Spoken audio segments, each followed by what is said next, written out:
o Senhor tem colocado em meu coração. Livro de Abacuque, capítulo de número 3, versículo de número 2. Quero estar lendo o tema aqui.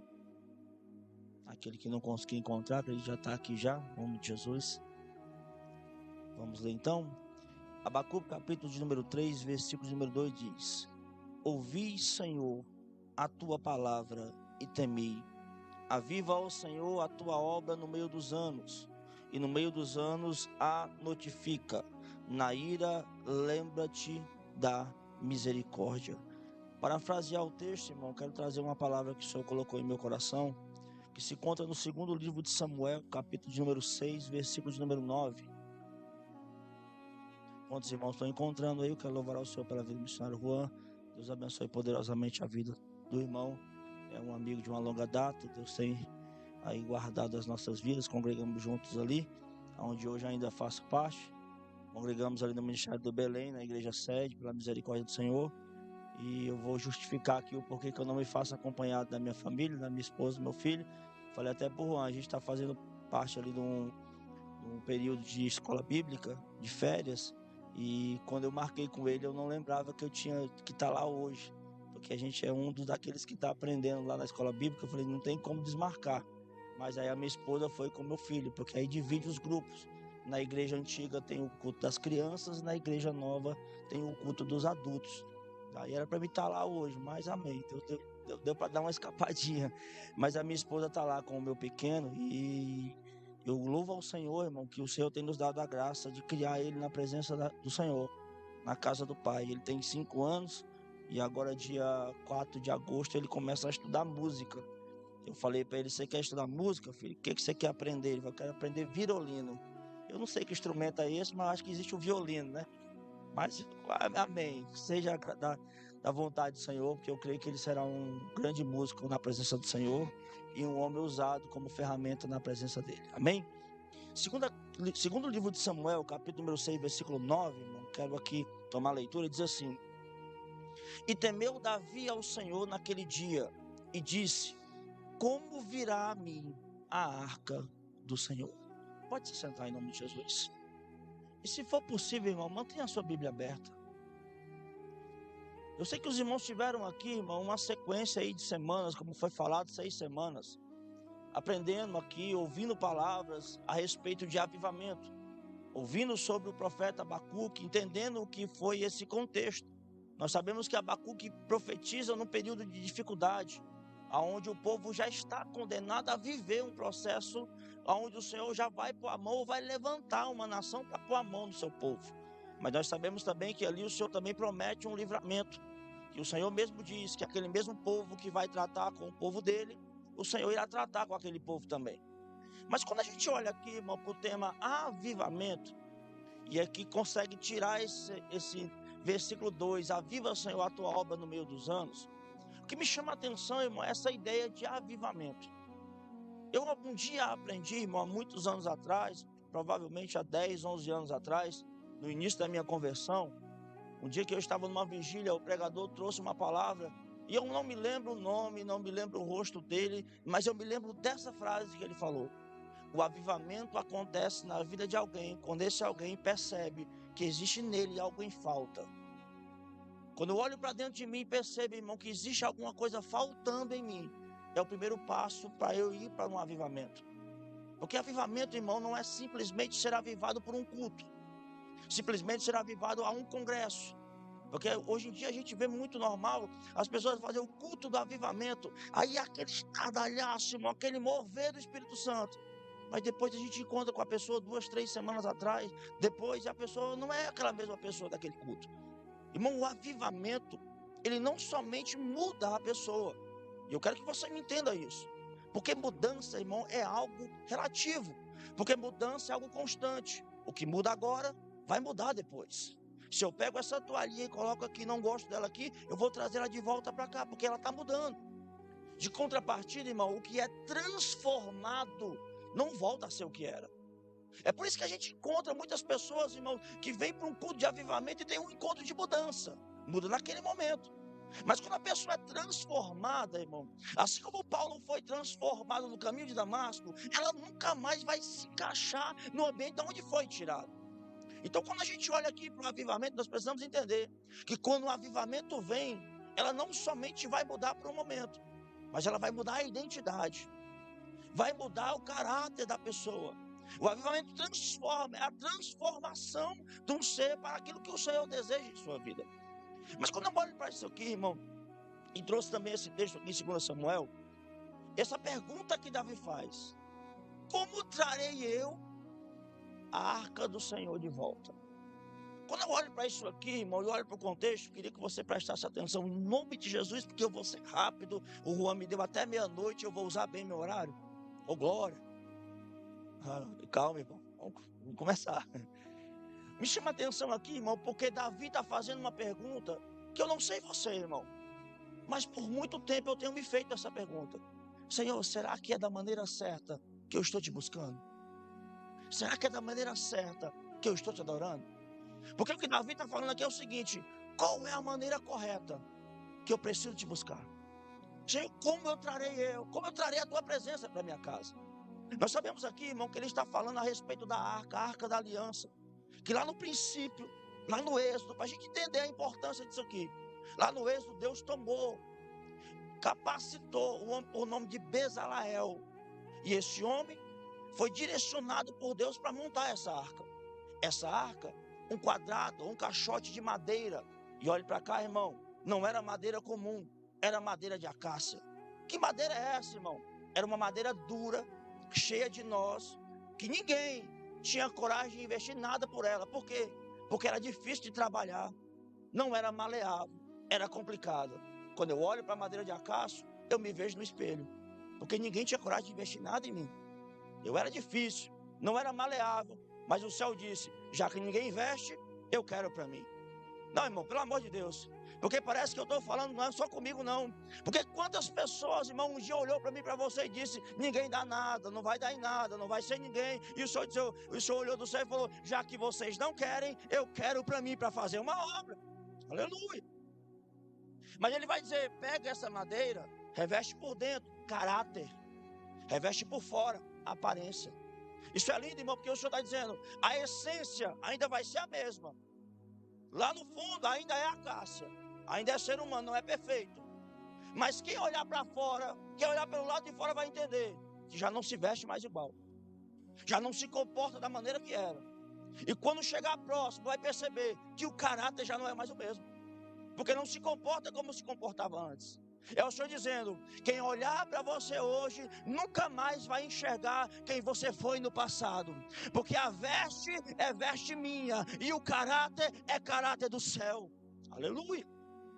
Ele manda colocar 3 elementos dentro dessa arca: a tábua dos 10 mandamentos, a lei, a palavra, um pote de maná, que é aquele mesmo alimento que o Senhor deu para o povo no deserto, naquela travessia do deserto, e a vara de Arão que floresceu em meio ao deserto.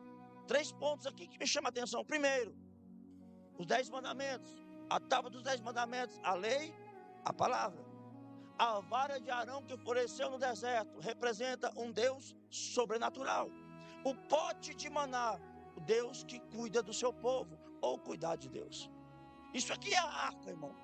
A arca onde o Senhor se manifestava com a sua presença ali. A arca que era guardada pelos levitas, levada no ombro da família de Coate, dos coatitas. Mas o texto vai dizer, irmão, que essa geração do deserto começou a desprezar a arca. E com isso a gente entende que existe um povo que tem a presença, mas prefere desprezar ela. E agora, quando a gente pula a geração, eu vou correr com isso aqui para chegar onde eu quero, aonde o Senhor quer, na verdade. Quando a gente pula a geração, a gente vai entender que existe agora uma geração chamada a geração dos filhos de Eli, Ofni e Finéias, que são pessoas que têm o direito ao sacerdócio, têm herança, mas estão profanando, não respeitam a arca. E agora vão para uma batalha, e agora pegam a arca para o meio da batalha, pensando que se tivessem o caixote, teriam a presença. Não, isso aqui é muito sério, porque eles pensavam que apenas ter o caixote também tinha uma presença. Não, irmão, não. Não é porque eu tenho a Bíblia que eu sou avivado. Não é porque eu tenho 2, 3, 4, 5 Bíblias em casa que eu tenho a presença. Entenda uma coisa, irmão. Não é estar na igreja, é ser igreja. Não é simplesmente vir aqui, dar glória a Deus e aleluia. É entender, irmão. Esses dias o Senhor me trouxe um alerta, irmão, me chamou a atenção. O Senhor falou no meu coração: enquanto você não entender quem você é na minha casa, muitas coisas não vão mudar. Aí o Senhor me trouxe à memória a vida do irmão do filho pródigo. Porque vamos analisar uma coisa: quando ele chega ali e se reclama com o seu pai vai olhar para ele, vai dizer o que para ele? Tudo que eu tenho é teu. O que o pai está dizendo para ele é o seguinte: tu nasceu na casa, cresceu na casa, vive na casa, e tu não entendeu que tu é filho. Na casa nós somos filhos, irmão. Não importa o que o mundo diz, não importa o que o inimigo diz, na casa do pai eu sou filho. Aleluia. Eles vão perder essa arca, irmão, perder no campo de batalha. Nesse dia, a Bíblia vai fazer a gente entender que 40 mil homens vão ser mortos. A arca vai ser levada pelo povo filisteu. Me chama a atenção, irmão, é que agora a arca vai ser colocada no mesmo lugar onde Dagon ficava. De noite ouve-se um barulho, e quando ouve-se um barulho, o texto diz que eles vão ver a estátua de Dagon está caída no chão. Eles vão levantar, achando que foi um vento ou um terremoto. Vão voltar de volta. Daí se ouve mais um barulho, e quando eles retornam, a estátua está no chão, com a cabeça arrancada e as mãos arrancadas. Isso aqui é lindo demais, irmão. Eu não sei se você vai compreender, mas eu vou lançar isso aqui para tu entender. É o Senhor dizendo que quando ele chega, o mal cai. Não, vou melhorar. Colocaram ele lá, a presença chegou. O mal, que era Dagon, teve que cair. Quando ele chega, o mal cai. Mas quando ele permanece, ele corta o arco, ele quebra a lança. Irmão, eu vou falar melhor para tu entender. O Senhor está dizendo: olha, já que a minha presença chegou, deixa ela permanecer. Porque quando chega, eu sinto que ele chegou. Mas quando ele permanece, eu me mantenho avivado na sua presença. Aleluia. O fato é, irmão, que agora durante 7 meses, a arca vai começar a causar problema. São tumores, praga de rato. Sabe o que eu aprendi aqui, Juan? Todo lugar que a presença chega e não é honrada, ela vai causar dor. Oh, Jesus. Eu não sei se a palavra está muito temperada, mas pelo sotaque nordestino, você sabe que de onde eu venho, o negócio, a comida é mais temperada. Então, irmão, se prepara. Já que tu veio, segura na cadeira aí, que hoje o lanche não é miojo, hoje é feijoada. Aleluia. Eu quero que você compreenda que agora, irmão, o povo vai começar a sentir dor por causa da arca. E sabe o que vão fazer? Prepara um carro de boi novo. Pega uma vaca ou 2 vacas que acabaram de dar filhotes e ainda não amamentaram.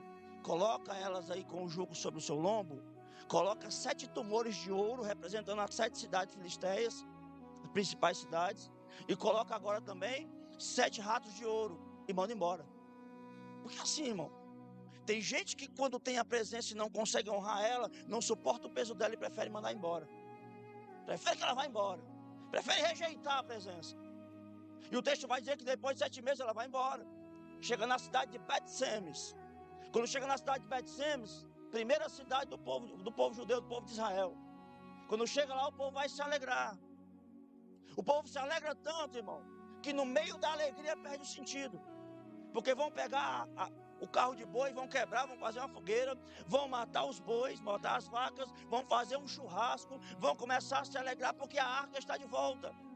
Só que depois de tudo isso, o texto diz que um grupo resolve olhar o que tem dentro da arca, mas era proibido.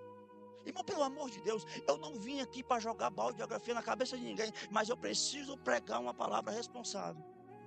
Sabe o que isso aqui representa? Alguém que se alegra tanto em ter a presença que está disposto a quebrar princípio. Alguém que está dizendo: não, eu estou tão feliz, Deus está me tomando tanto que Ele vai deixar eu quebrar uma lei, vai deixar eu quebrar um princípio. Meu irmão, pelo amor de Deus, entenda isso aqui. Tome cuidado com a alegria, porque foi por causa do dia de felicidade que Maria caminhou um dia e depois de um dia olhou para trás e falou: cadê Jesus? Foi por causa do dia de felicidade, de alegria, depois de sacrificar no templo, que ela caminha um dia e depois só de um dia percebe que Jesus ficou para trás.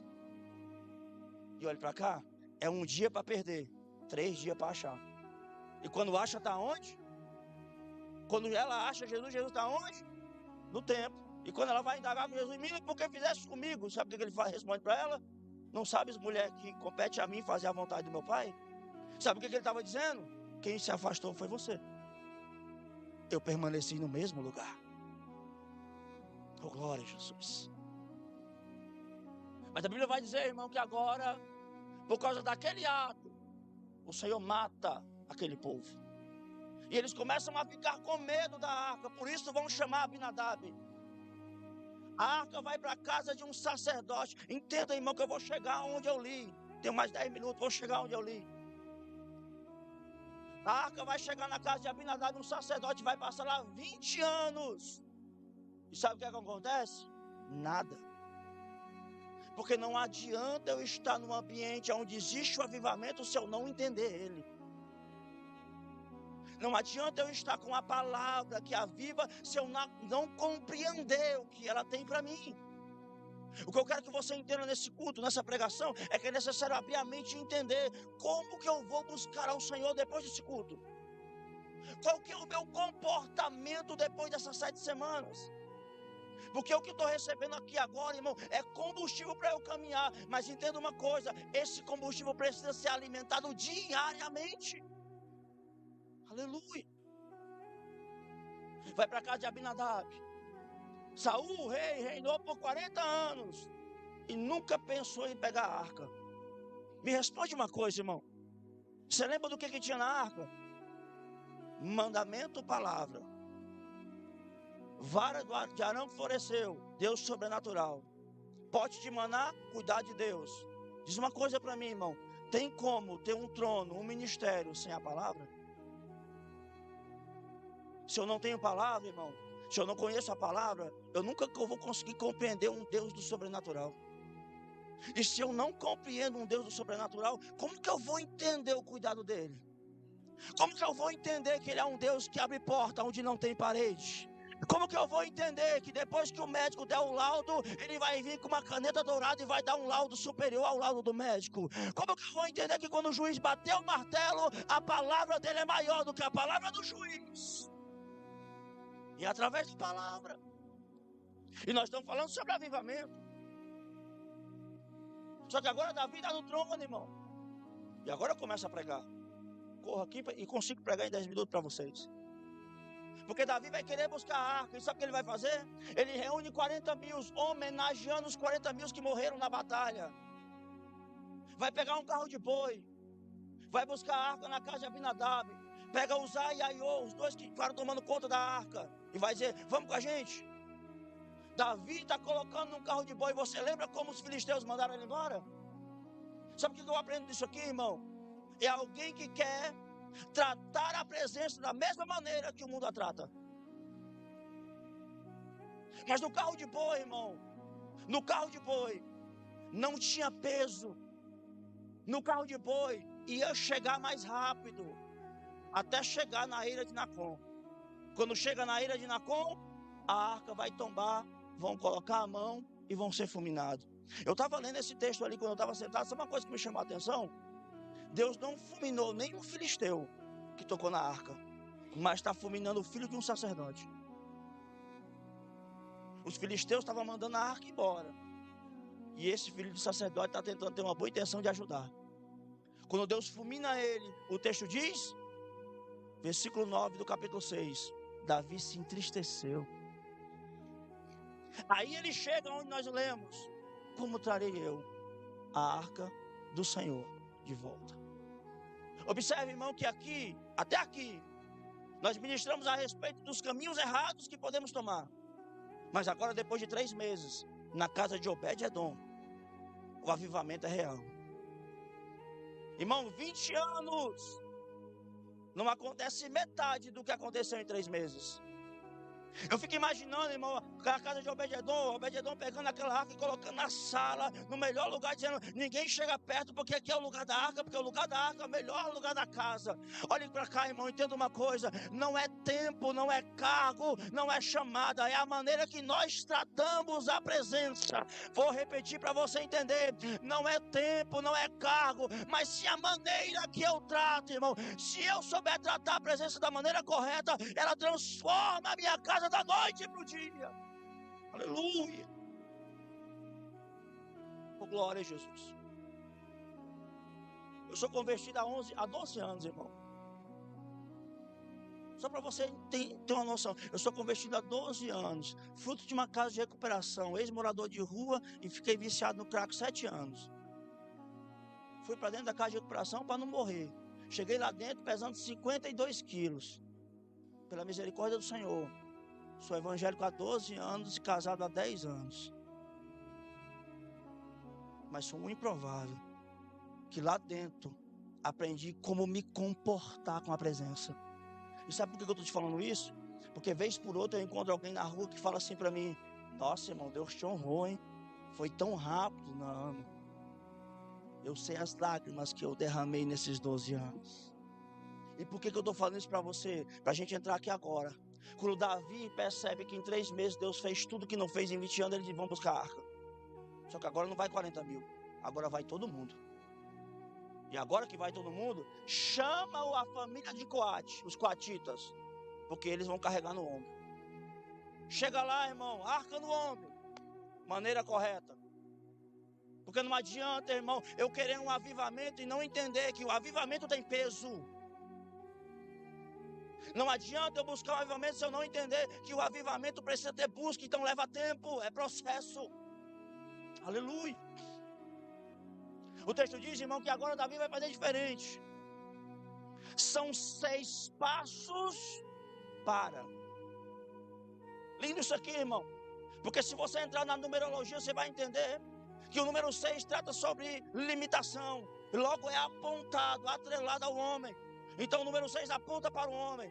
É o limite que o homem consegue. É o céu dando notícia dizendo: vai até onde você suporta. Quando você não suportar mais, o próximo passo que eu faço, levanta o altar. Sacrifica para mim. São 6 passos. E eu por muito tempo pensei: 6 passos, um sacrifício. Não, Juan. São 6 passos, 7 altares para macho, 7 altares para fêmea, 14 sacrifícios. 6 passos, altar.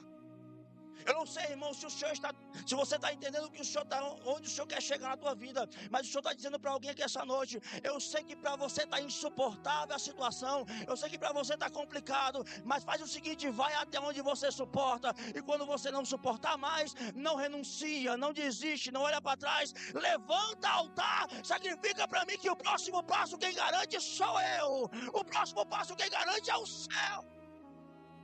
Aleluia. Glória a Jesus. A Bíblia diz, irmão, que Elias estava no Querite, não chovia, ele estava provando pelo efeito da sua própria palavra, não tinha água. Enquanto a água estava no Querite, Deus não se manifestava. Mas o texto vai dizer que quando a água secou, Deus falou. Sabe o que o Senhor estava falando a respeito da história de Elias aqui ao meu coração? Fique tranquilo, enquanto você tiver força para lutar, eu só observo. Enquanto você estiver lutando com a sua mão, eu só observo. Mas quando acabar as tuas forças, eu entro com a minha palavra e te dou direção. Aleluia. Glória. Mas o que me chama a atenção aqui, irmão, é que são 25 quilômetros da casa de Obed-Edom até Jerusalém. Irmão, eu não sou daquele tipo que gosta de ficar com dúvida, eu gosto de fuçar mesmo, cavar o poço. É 1 dia e meio no máximo a pé. No máximo 1 dia e meio. Olha lá, se acabou que foi um monte de caminhada, não dá nem 1 dia. 6 passos para sacrifício. 6 passos para sacrifício. Sabe quanto tempo dura? 6 meses. Entenda uma coisa, irmão. Para nós termos um avivamento, existe um processo. Para muitos aqui, 6 semanas foram somente a continuação de algo que já havia sido construído lá atrás. Mas para alguns é o pontapé inicial. Talvez, irmão, você saia desse período de oração de 7 semanas, não sentindo aquilo que o irmão da direita sentiu, ou que o irmão da esquerda sentiu. Mas eu tenho uma notícia para te dar: suporta o processo, porque o mesmo Deus que avivou do lado da direita, avivou do lado da esquerda, tem também para você. Tem também para você. Então não desista. Continua. Quando eu olhei para isso aqui, eu falei: Senhor, mas o Senhor pode levar num dia só? E sabe o que o Senhor me respondeu? Eu podia levar em um dia, mas pensa em todas as experiências que Davi ia perder se não demorasse 6 meses. Irmão, sabe aquela resposta que está demorando? Eu estou dizendo, eu tenho processo no meio. Eu tenho experiências no meio que você não ia viver se eu fizesse no estralar de dedos. Eu tenho experiências que você só vai viver no meio desse processo, no meio desse vale. E não, entenda uma coisa, quando a gente olha para o segundo livro dos Reis, capítulo 3, tem 3 reis perdidos no deserto: Jorão, Josafá e o rei de Edom. O texto vai dizer que eles estão no deserto e Josafá vai dizer: eu quero ouvir a palavra do Senhor. Vem o servo e diz: não, Eliseu está aí, ele deitava água nos pés de Elias. Então, já que ele está aí, vamos descer para conversar com ele. É o Senhor dizendo: já que tu quer ouvir minha voz, sai do deserto e desce para o vale. Sai do deserto e desce um pouquinho mais, porque tu quer conversar comigo, então desce mais um pouquinho. Ele vai chegar para Eliseu, Eliseu vai olhar para ele e vai dizer: pega o tangedor e manda o tangedor tocar o instrumento. Quando ele toca o instrumento, vem sobre ele a mão do Senhor. E quando a mão do Senhor vem, o Senhor vai dizer para ele: fala para o meu povo aí, fala para Josafá e para os reis, que é para eles cavarem no meio do vale. Estava no deserto, Deus convidou para o vale. Estava no vale, Deus está mandando cavar. Talvez pensando: não, vai cavar para eu enterrar. Não, manda cavar, porque eles não vão ver vento, não vão ver chuva, mas eu vou mandar água, e água que vai preencher essas poças. Aleluia, Jesus. Então, irmão, pelo amor de Deus, suporta o processo, porque é nesse processo que o Senhor vai te dar experiências que você nunca pensou que ia viver com Ele. Quer carregar a presença? Quer ser avivado? Viva o processo cada dia dizendo: Senhor, está doendo hoje, está difícil hoje, está complicado hoje, mas eu não vou soltar a arca, Senhor. Eu não vou soltar a arca. Aleluia. Eu estou vivendo um processo com o Senhor, irmão, que eu nunca imaginei na minha vida. Eu vou contar isso aqui rapidinho e a gente finaliza. Eu sou de Fortaleza, irmão, vim embora para cá, porque vi aqui uma oportunidade de ter uma esperança. Fui para Taubaté, para minha família, lá não consegui me firmar, tive que vir para a casa de recuperação. Durante um tempo que eu fiquei na casa de recuperação, 1 ano e 2 meses, depois eu não fiquei mais na casa, mas fiquei no ministério por 6 anos. Eu renunciei, irmão, voltar para casa para os meus pais, sendo que naquela época meu pai tinha 92 anos, 91 anos.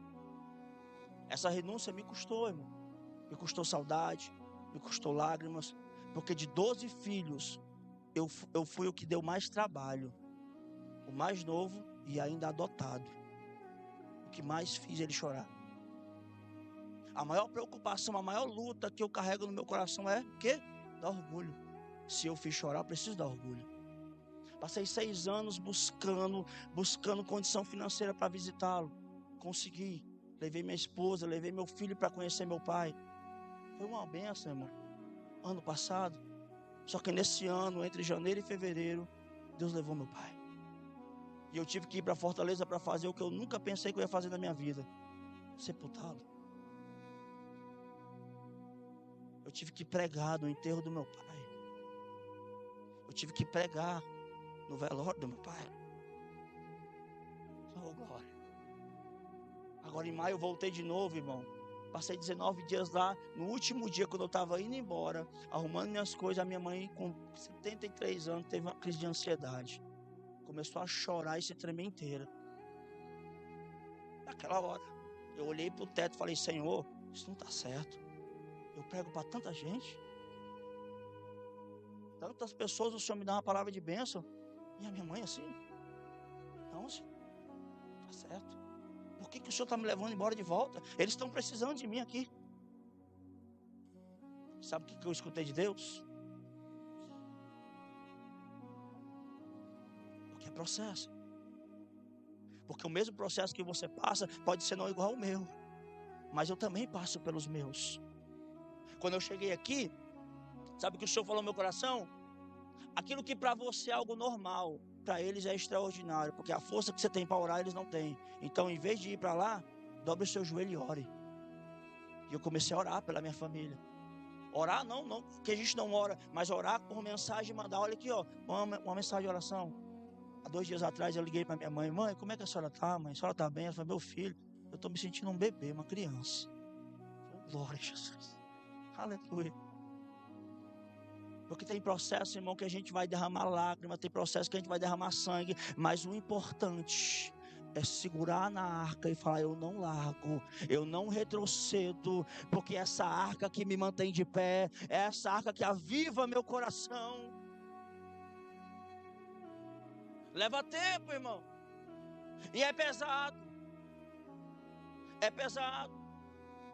Às vezes a gente não compreende, irmão, que uma chamada, algo de Deus na vida de alguém tem um peso que às vezes a gente não pode suportar. Você já acordou um dia, irmão, e fez uma oração assim: Senhor, será que o Senhor me confundiu com o Rambo? Porque parece que tem dia que o negócio é complicado, né, irmão? Você ora por uma prova ali, você vai dar uma respirada, quando ora já vem mais 2 do outro lado. Porque aquilo que Deus te deu tem peso. Aquilo que Deus investiu na sua vida não é algo simples, é pesado. A Bíblia diz, irmão, que quando Pedro puxou os peixes para dentro do barco, o barco quase foi a pique, quase afundou. Por quê? Porque aquilo que tinha na rede que Jesus deu era pesado, tinha peso. Você tem dimensão, irmão, que por mais fraco que eu e você estejamos aqui hoje, tem alguém lá fora nos olhando como exemplo. Aquele dia que você pega a bola, coloca na marca do pênalti, o balde na verdade, e fala assim: vou mirar no ângulo para não errar. Hoje eu chego para o pastor e desisto. Hoje eu chego para o pastor e entrego o cargo. Hoje eu chego para o pastor e falo: pastor, deixa eu sentar um pouco. É nesse momento que você passa com a Bíblia debaixo do braço, dizendo: meu Deus, eu não tenho força. Alguém olhando para você e dizendo: como eu queria ter a força dele. Como eu queria ter a força dela. Como eu queria ter coragem de renunciar minha carne para ir lá para dentro também. Oh, glória a Jesus.